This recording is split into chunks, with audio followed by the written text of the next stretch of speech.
说就好好讲噻，不要在这吵不。你看第一个我打了没有？我没打，人家好好说，好好道歉，好好怎么讲都可以，都是你编的，你一个好好说都没有，还骂人，这个东西怎么可能？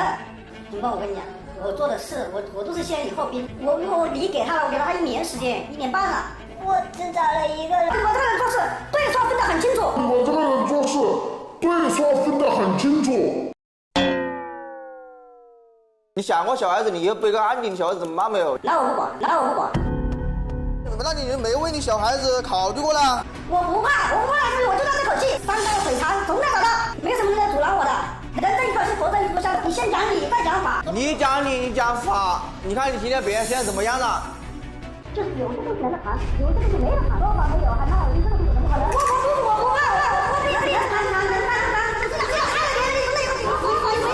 谈喽，你还讲几句嘞？